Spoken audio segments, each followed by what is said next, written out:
परम पूज्य गुरुदेव और वंदनीय माता जी की चरणों में कोटि कोटि प्रणाम। आप सभी को प्रणाम।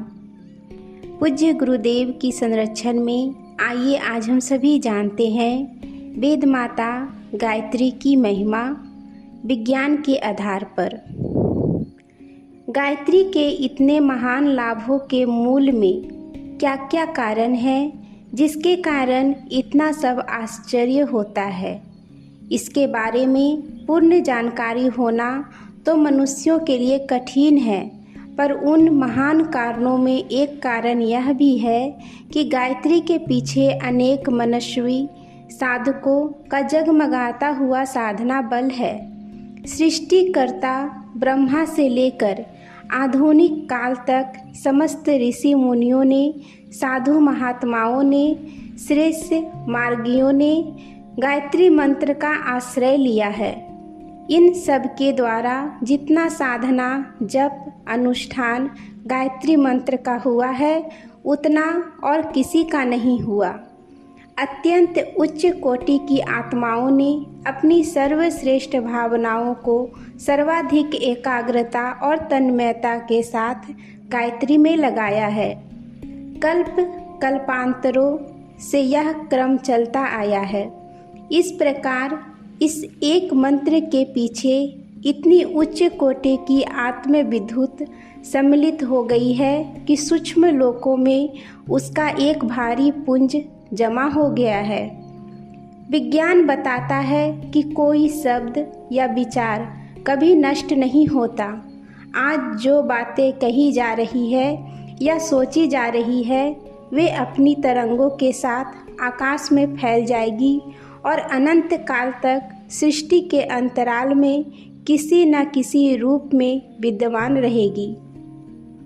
जो तरंगे विशेष बलवान होती है वे तो विशेष रूप से प्रदीप्त रहती है।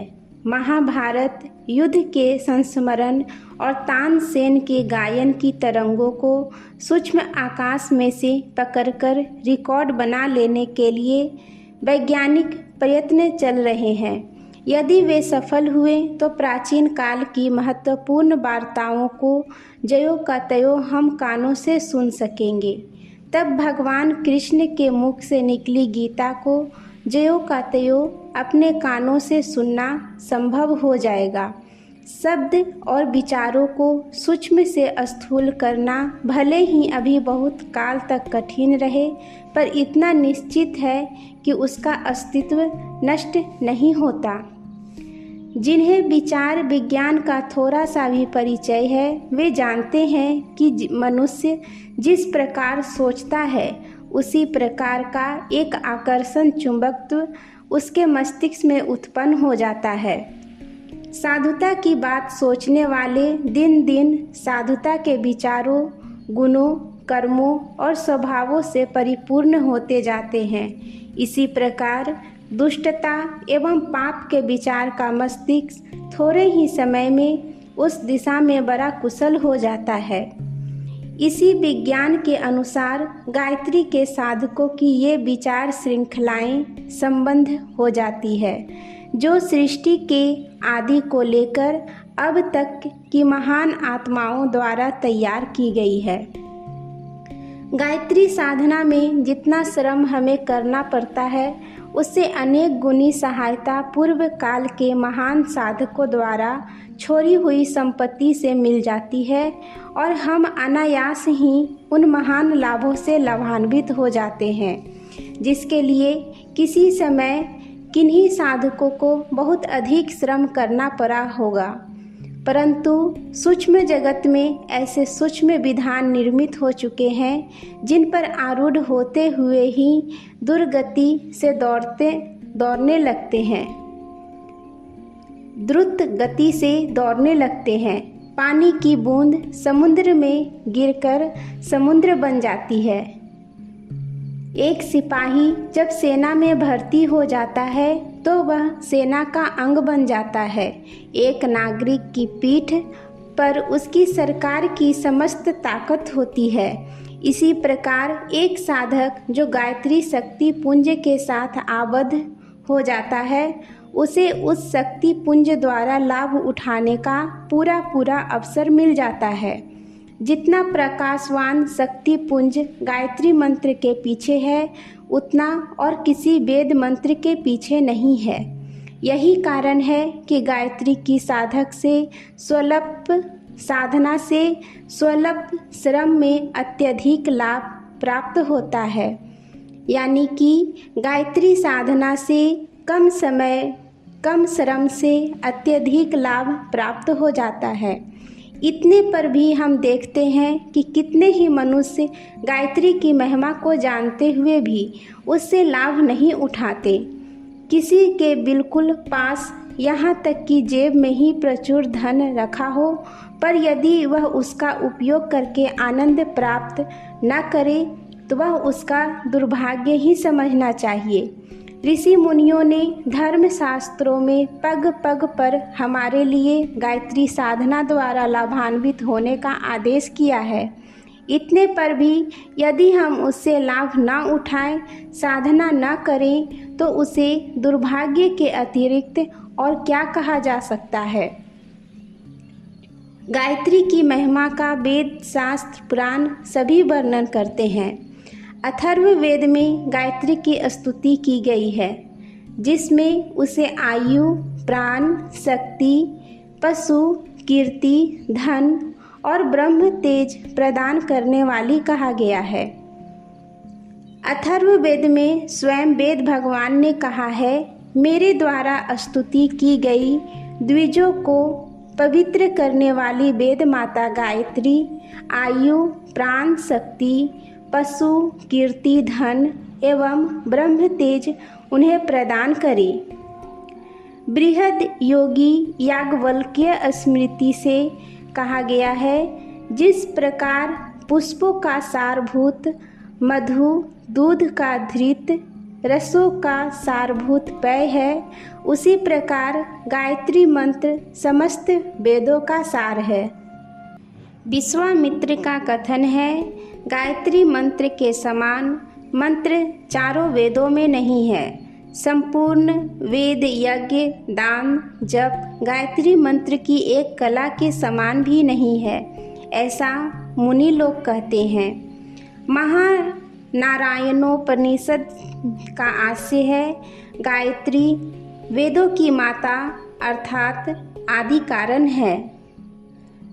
संवर्त स्मृता श्लोक का आशय है, पापों को नाश करने में समर्थ गायत्री के समान अन्य कोई मंत्र नहीं है।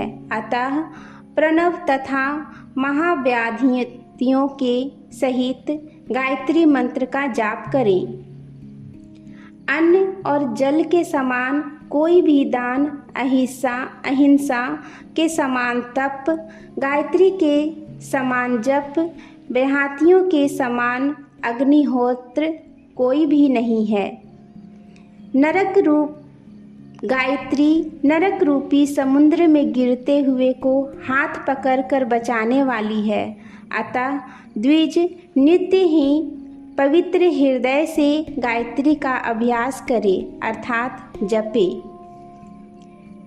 योगी याज्ञवल्क्य का कथन है, गायत्री और समस्त वेदों को तराजू में तोला गया, 6 अंगों सहित वेद एक ओर रखे गए और गायत्री को एक ओर रखा गया। शंख स्मृति का आशय है, गायत्री वेदों की जननी है। गायत्री पापों को नाश करने वाली है। गायत्री से अन्य कोई पवित्र करने वाला मंत्र स्वर्ग और पृथ्वी पर नहीं है। जिस प्रकार देवताओं में अग्नि, मनुष्यों में ब्राह्मण, ऋतुओं में बसंत ऋतु श्रेष्ठ है, उसी प्रकार छंदों में गायत्री श्रेष्ठ है।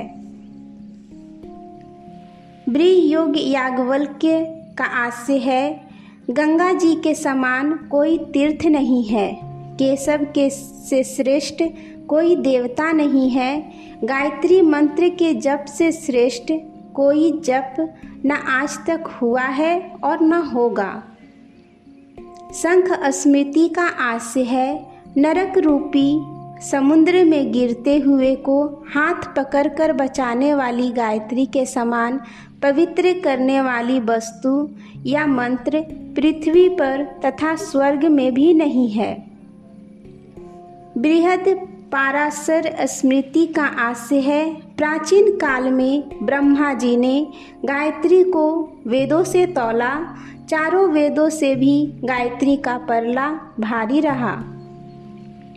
गायत्री तंत्र का आशय है, अपवित्र हो अथवा पवित्र हो, चलता हो अथवा बैठा हो, जिस भी स्थिति में हो, बुद्धिमान मनुष्य गायत्री का जप करता रहे। इस जप के द्वारा पापों से छुटकारा होता है।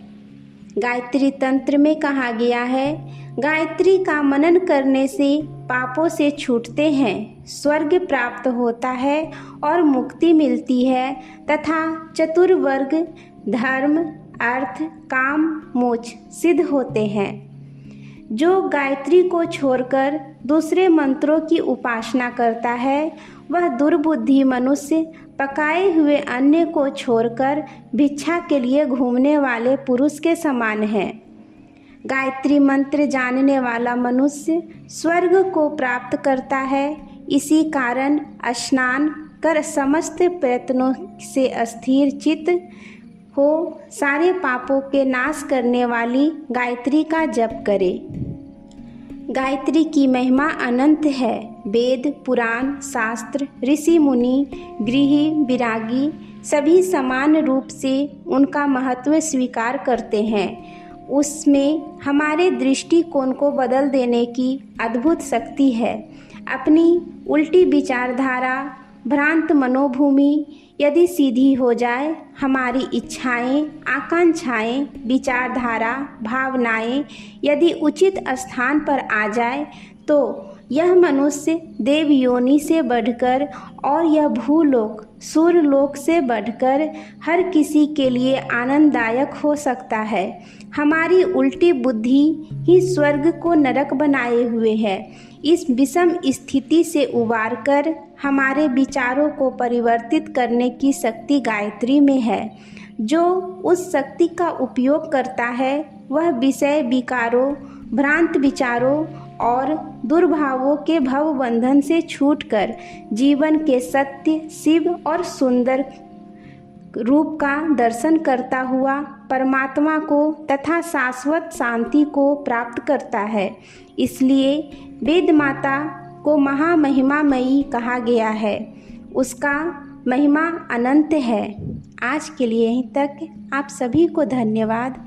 जय माँ गायत्री।